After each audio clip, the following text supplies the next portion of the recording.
एक गरीब आदमी को कर्ज की ज़रूरत पड़ गई, 1000 दिनार चाहिए। मैं कह चुका हूँ कि दिरहम चांदी का होता था, दिनार सोने का। अब 1000 दिनार लेना है। तो जिस बंदे से उसने कहा, अगरचे वो नेक बंदा था, उसने कहा यार 1000 दिनार दे दो। तो कहने लगा कोई गवाह है तेरे पास? वो कहने लगा गरीबों का गवाह कौन होता है? हाँ एक गवाह है। कहा कौन? का मेरा रब, वो तेरे और मेरे बीच गवाह है। उसने कहा कोई कफील, अगर तू पैसे ना दे सके तो वो बाद में दे दे, या तुझे कुछ हो जाए तो वो दे दे। उसने कहा कफील भी मेरा अल्लाह ही है। मेरे पास अगर है तो रब करीम का नाम है, अगर एतमाद कर सकता है तो कर ले। बंदा नेक था, उसने कहा रब के नाम पे, रब की किफ़ालत पे, अल्लाह को गवाह बना के मैं तैयार हूँ तुझे 1000 देने को। उसने 1000 दिनार दे दिया। वक्त वापसी का तय हो गया। वो चला गया पैसे लेके। उसने पूरी मेहनत की कि मैंने वक्त पे पैसे लौटाने, पूरी मेहनत भी कर ली, अल्लाह ने मदद भी कर दी, पैसे भी उस तारीख को उसे मिल गए। बाद लोगों का तो लौटाने का दिल ही नहीं ना होता। फरमाया हदीस पाक में कि तू लौटाने का इरादा कर, रब तेरी मदद भी फरमाएगा। लेकिन यहाँ बहुत सारे लोग कहते हैं खैर है, इरादा ही नहीं। तो फिर जिस तरह का बंदे का गुमान हो, रब भी उसी तरह का मामला फरमाता है।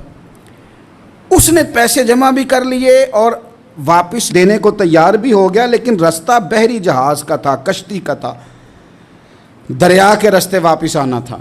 अब वो जब आ गया दरिया के किनारे तो बड़ी कोशिश की, पर वहाँ उसे कोई कश्ती नहीं मिली। वक्त पे पैसे लौटाने हैं, सफ़र करना है, अब सवारी मुयस्सर नहीं है। सोच सोच के परेशान था कि मैंने तो अल्लाह के नाम पे लिए।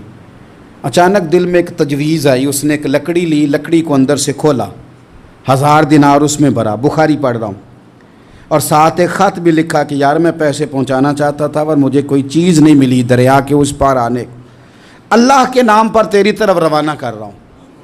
और ये कह के वो लकड़ी दरिया में रख दी। वो लकड़ी डूब गई है, वापस आ गया। वो जिसने पैसे लेने थे वो ऐन मुकर्ररा वक्त पर दरिया किनारे आया।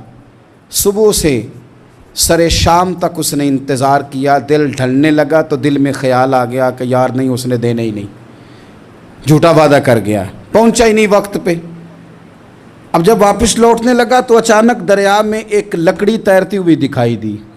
कहने लगा ले जाता हूँ, शाम को रोटियां पकाने के काम आएगी, ईंधन बना के जला लूँगा, हंडिया पक जाएगी। लकड़ी उठा के जलाने के लिए घर लाया। गुमान था कि वो नहीं आया वादा करके।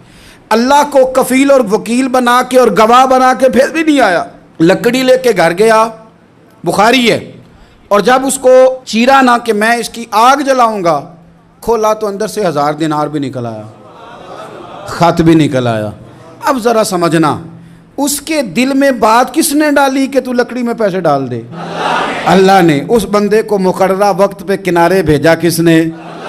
लकड़ी सिर्फ उसी के हाथ आई तो ये बंदोबस्त किया किसने? अल्लाह ने। घर जाके चीरी तो पैसे बाहिफाजत उस तक पहुंचाए किसने? तो फिर हमें भी तवज्जो अल्लाह की जानिब भी करनी चाहिए।